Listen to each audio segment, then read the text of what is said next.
AZLE police have issued an Amber Alert for 13-year-old AUBREE TRANER. She's white and was last seen wearing a black shirt with TUPAC on it, tie-dyed pants, and white slide shoes. Her hair was in a bun and she was wearing glasses.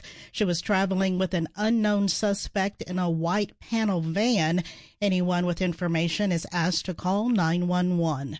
We now resume normal programming.